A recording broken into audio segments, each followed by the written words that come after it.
Hi, my name is Andrada. Thank you very much for watching my slides and my content today. I wanted to introduce a few things regarding our eating habits today, which I think is on everyone's mind, or at least most of us, due to stress, being busy, or any other habits or things we might have in our lives. So before we go, I just have to tell you a few things. So I'm a registered psychologist and I work at MQ Health within the general practice clinic and the healthy weight clinic.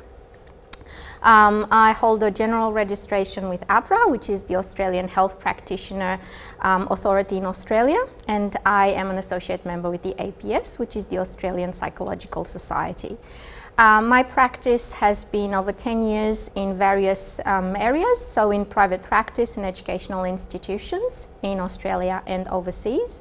I have also been doing some academic work in terms of tutoring and marking for university students, and that's undergraduate level at University of South Australia and here at MQ Health. So my work currently is the focus of adults, young adults, older adults, relating to anxiety, depression, lifestyle changes, any lifestyle changes. And I think the COVID pandemic has probably brought up a lot of changes for us and adjustments. So time management could be another thing that can come about in a very busy lifestyle. Just a few things about myself. So I do like foreign languages and reading and sports and nature. Probably lots of us do. And I guess the reason why I got into psychology, I always wanted to work in the health industry. And I guess I was very curious and I wanted to help people about how people make choices. Why do we think a certain way? Why do we make a choice at a certain time? So there you go. That's me. Before the slides, I would like to put a disclaimer out there that the content of these slides is for informational purposes only, and it does not and should not substitute professional medical advice, consultations with health professionals.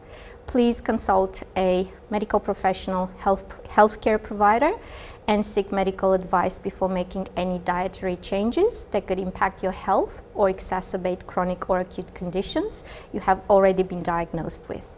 Please consult a medical professional, a healthcare provider for medical advice, diagnosis, and treatment.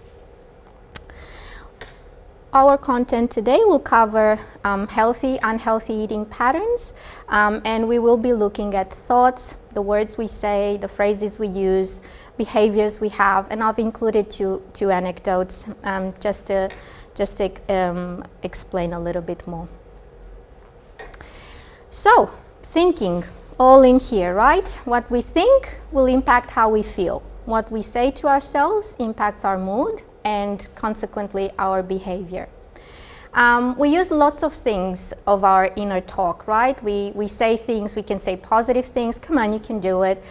But unfortunately, most of the times we're very critical with ourselves and we say things that we might not say to other people.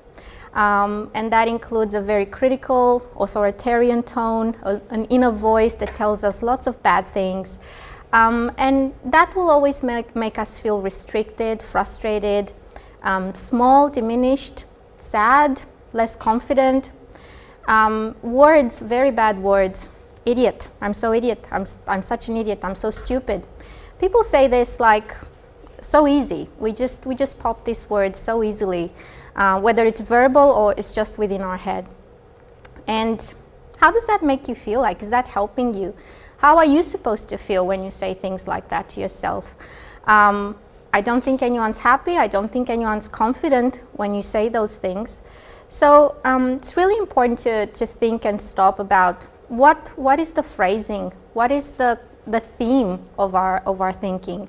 How does it make you feel when you say such things? And one of the things I use with my clients or patients is always, would you say the same things, the same words to someone in a similar situation, someone you care about, a child, a very good friend? Would you be so authoritarian and so critical? And the response I got a lot of the times, most of the times, is that no, you would probably be very supportive, very encouraging.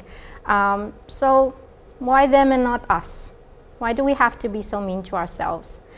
So it's really important to stop and think, what is my content? What am I saying? Very hard to do because a lot of the times it is automatic. I guess some other words or phrases that we use regarding food, right? Because this is our topic for today. Restricting, trying to make better choices, or trying to lose weight, or trying to change dietary habits. A lot of the times there is that phrase, oh, I can't have that. I can't eat that. And when I see people saying this thing, my first question is, why? Do you have an allergy? Are you going to have an anaphylactic shock if you eat? And my little phrase is that the peanut that kills you? Is that the peanut that will cause a severe allergy? Oh, no. Is it Crohn's disease? Is it another medical condition that really could impact your health in a very negative way? And I get the no to all of them. So my question is, so what are you saying when you say, I can't have that?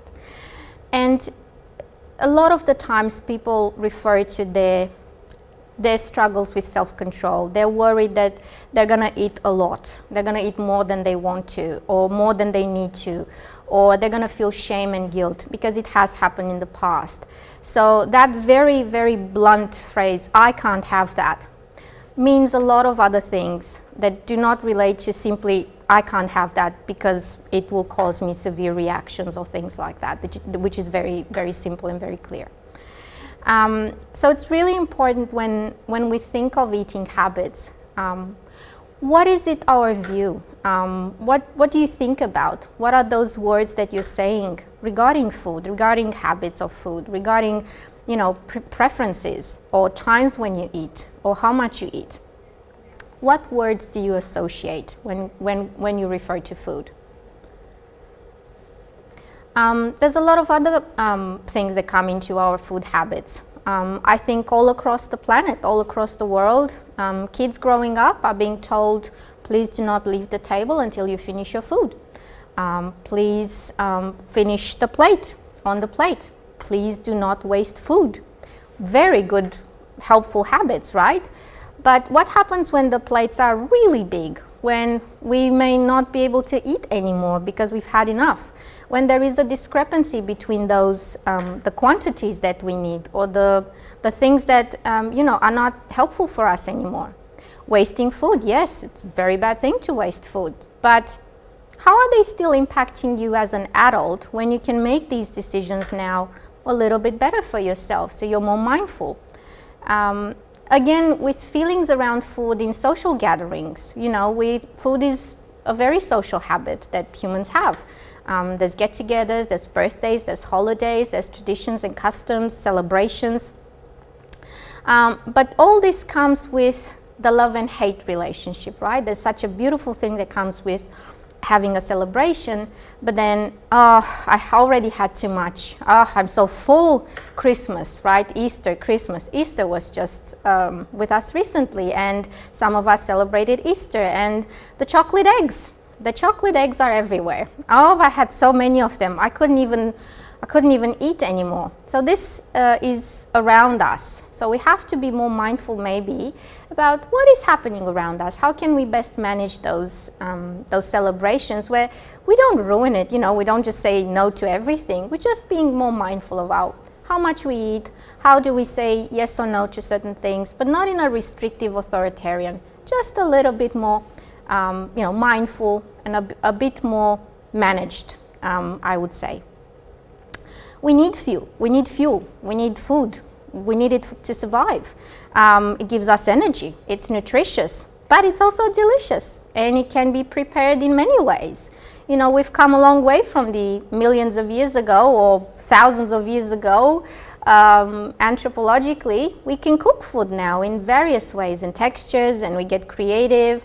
For some people, it's a way of life. It's they're chefs, they're cooks, and they get very happy doing that and cooking for others. So it's not all negative. It's just being mindful about what role does it play in our lives and how it impacts us. Again, with what we say and think to ourselves is really important. it is automatic a lot of the times, or it's been with us for so long, and things that we say to ourselves have been with us for so long that we don't even realize when we say negative things. It's just part of the norm. So if we'd like to change those thinking habits or thinking patterns, it's really important for us to stop and be aware of them, which is not something we're used to. So in the beginning, if you are wanting to do that, it's going to take a bit of effort, and we say it's going to be an intentional effort, just because it's not a habit. But the more we do it, the easier it's going to be. It's just going to take a bit of time. Thoughts can be quite automatic, so it's very quick, so we might not even be aware. So we need to be more mindful and stop and be aware of what we're saying. We cannot stop them.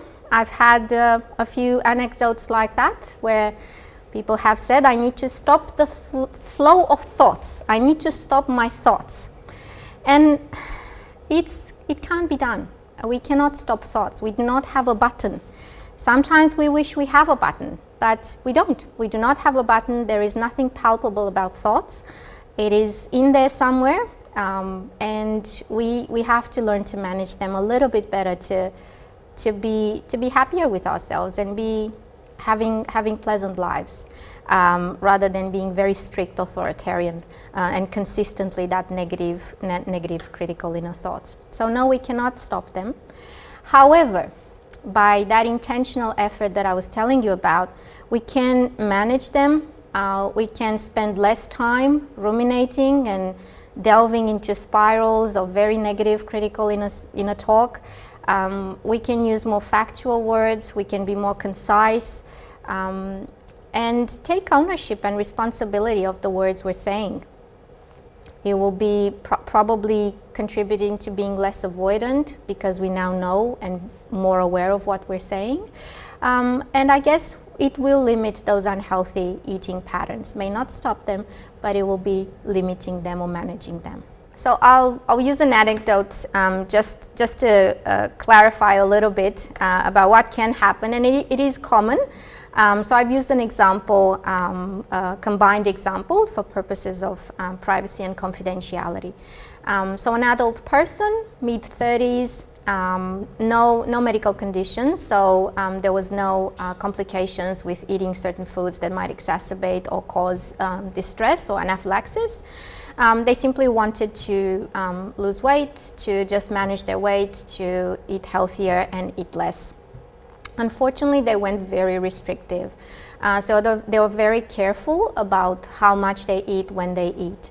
And a family get-together came about, all good, everyone's happy, everyone sat down to eat, lots of food on the table. That was not a problem, except when a plate of small cakes arrived.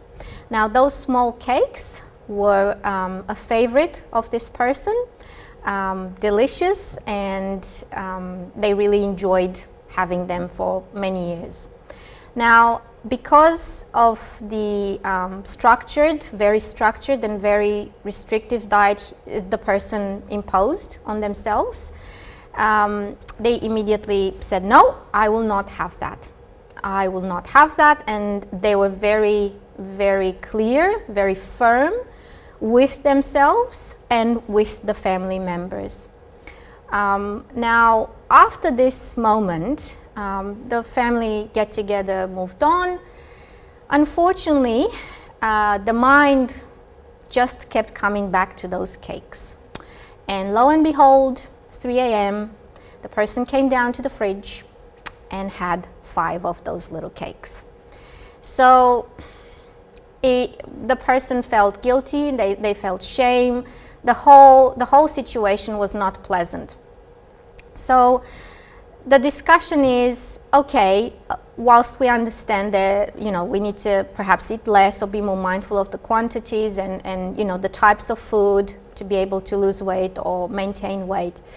The idea when we get about this very severe, restrictive, very authoritarian, we're not robots, we're humans, we're people, and if we like this cake, then I guess might as well have one.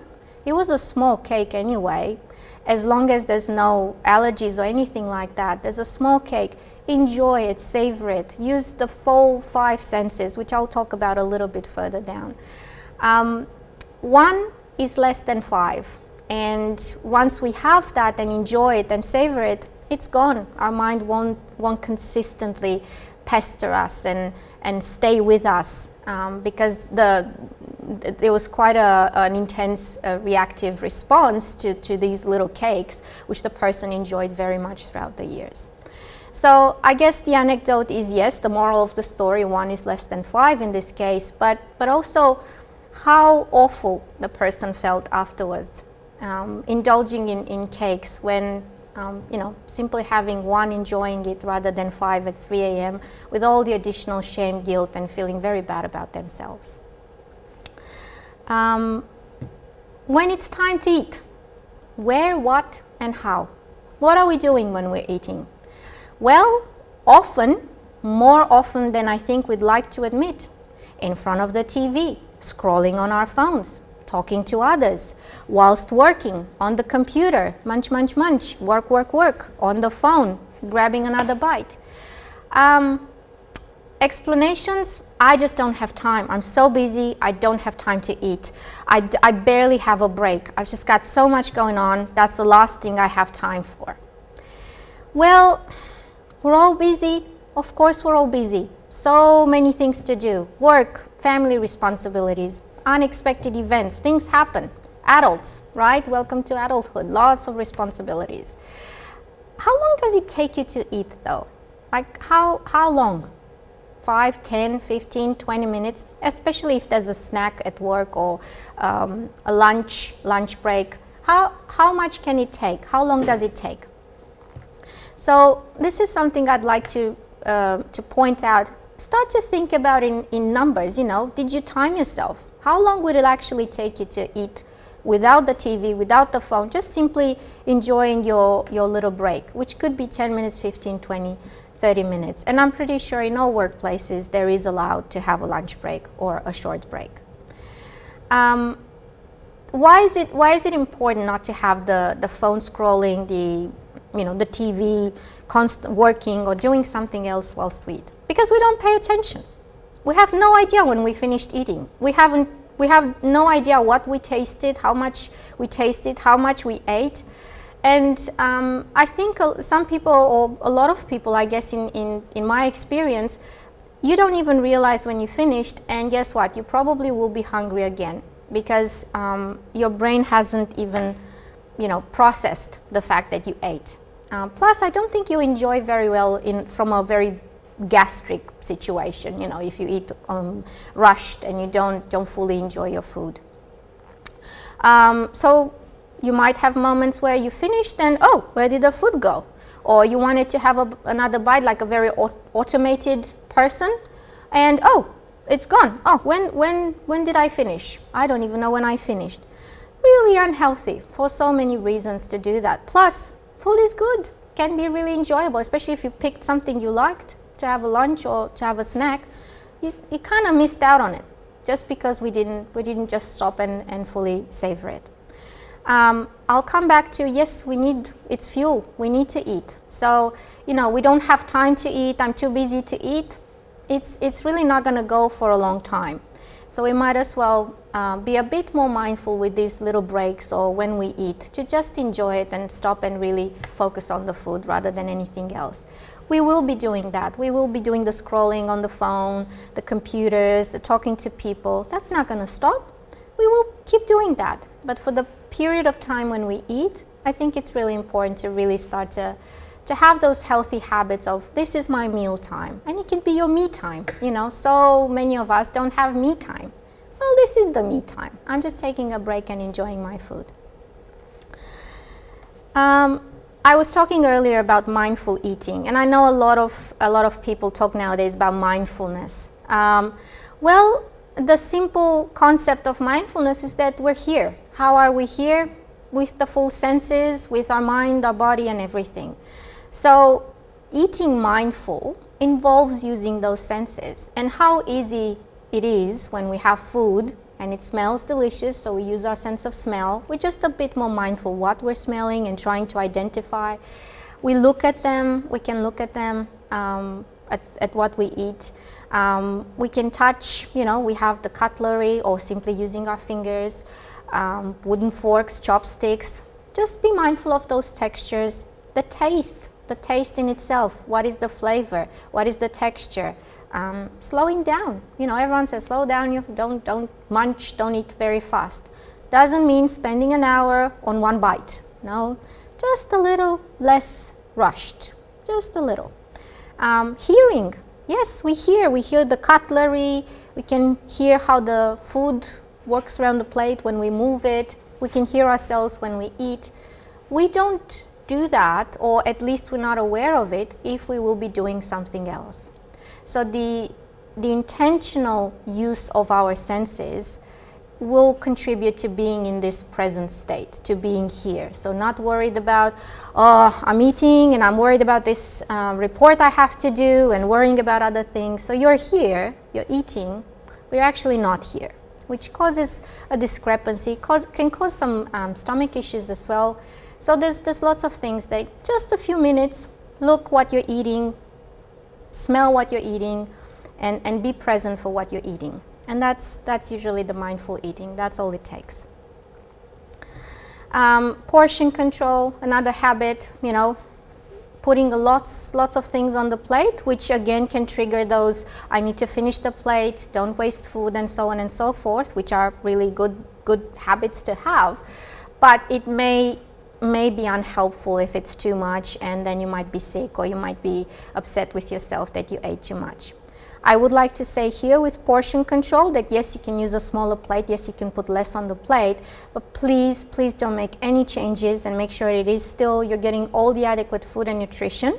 So before you make any such changes in quantities of types of food, please discuss with your health professional.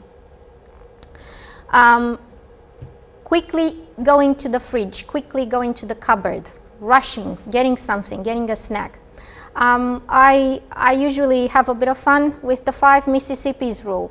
Count to 5 Mississippis. When you go for the fridge, go for the cupboard, just stop and count to 5. And that will give you a bit of time to think, why am I up? Why am I at the cupboard? Am I actually hungry? Do I just want a snack? Why am I here? And that 5 Mississippi, as I like to call it, will give you a bit more honesty, a bit more accountability. And indeed, if you're hungry, great. That's what brought you here. But if it's just, stress eating or just a habit, you're just going because that's how you used to be doing, maybe not ideal, and maybe something to think about and to work on. But again, that automatic thinking, that automatic behavior that can play a part and just keep going the same way. So that stop and think for a little bit can shift perspective. When we're shopping, buying food, are you in a rush? Do you even look at what you're putting in the basket? Are you putting lots of things in? Maybe it's a sale, 3 for 1, 3 plus 1 or 1 free or something like that. Or because you're used to doing it, putting 3 rather than 1, you're not even looking at what you're buying. So that's the same, How long does it take? Just half a minute, even less. Just look, touch, that mindfulness, What am I getting? I'm getting this chocolate, I'm getting this bag of rice or whatever you're getting. Look at it, put in the basket and see, being accountable, be honest with how much you're getting, why you're getting it. And this can happen sometimes when we're not looking, not just because we're in a rush, which can be very, very clear. People are very busy and they don't have time to spend a lot in the shopping center. But sometimes it can be just avoidance. What happens when we stop and look? We have to face what we're buying, we have to face some feelings maybe, or some thoughts that we're very uncomfortable with. Remember those shame and guilt feelings? Oh, I'm buying this again. Oh, why can't I just stop myself? Look what I'm doing. All that negative talk can come about. So sometimes people don't even look at what they put in the basket because they just don't want to engage with those thoughts and feelings. So it's easier just not to look and put them there. So again, be mindful, why are we rushing? Is it just rush, or is it just something else, thoughts and feelings? I'll use a personal anecdote, and I spoke a few times about chocolate. I love chocolate. I am a big fan. My patients and my clients and my colleagues, everyone knows I am a huge fan of the chocolate. And I've put in a little bit of information here and how I think I made some people laugh. I say thank you to the cocoa bean and the people who have discovered the cocoa bean, which they were in Americas thousands of years ago. I'm very grateful to them because it's absolutely delicious. But how hard is it not to have another piece? How hard is it not to eat more and more and more? Because it is so delicious.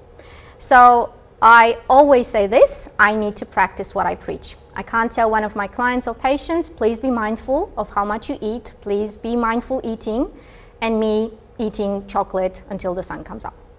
So I do the same thing. I make it a special treat because it is a special treat. And it is not something that we have to eat every day. It's a lovely food item, but it's not something we need and have to have. So it's on the special treat, delicious part of our lives. So make it that way. You know, put little pieces on a plate. Make it your me time moment, because it will not take you that long to eat a few bits of chocolate. But stop. Don't look at the phone. Don't do anything else. Just stop and enjoy it. And I always say, how do you prolong that wonderful experience? Well, don't bite in it. Chocolate can melt, so let it melt in your mouth piece by piece. Just feel the taste, sense the texture and everything. Maybe once you finish, just sit there for 5 more minutes. It lingers on a little bit before you drink water or do other things. So I do that, and a lot of my clients and patients have started doing that, and we all agreed, why ruin chocolate? Why add shame and guilt, right? It's delicious. Let's just keep it delicious, and let's just keep it the wonderful thing that we have, just by being more mindful. Now, obviously quantities varies for each person, but I guess the rule of thumb may be no more than half a block, which can be 9 pieces or 6 pieces, depending on the chocolates you eat. But usually if it's more than half, we're probably eating a little bit too much, or maybe indulging ourselves a little bit more. Buy your favorite brand. Again, be mindful what you're eating, look at it, be very conscientious about, you know, this is what I'm getting because I like it and I'd like to have a special treat, rather than buying in bulk and having massive amounts in the cupboard. So that was my little personal anecdote. In conclusion, we are people. We have thoughts, we have feelings, we have bad days and good days, we have responsibilities, we're happy sometimes, we're in pain sometimes, we have a bad day at work, or just simple, the train's not working, so we're gonna be late. So a lot of things happen to us every single day, things that we can control, things we can't control. So please be mindful of those things, and use the self-compassion tone rather than the authoritarian tone. It goes a long way. And I know it's a cliche, be kind to yourself and so on, but it does make a difference. And if you're going to speak to yourself, perhaps similarly to how you would speak with someone that you see in pain or hurting, it might make you feel better too, not just the person you're trying to help. Self-compassion is hard to do when you've been doing it a certain way for a long time, which is the negative critical thinking. But if you start to become aware of what you're saying, it can be done. And look, if it's too much and it becomes too much and you need some extra help, then by all means seek support. There's health professionals, medical professionals, and allied health that can support you, can be there with you through whatever you're going through. Thank you very much for your time. All the best.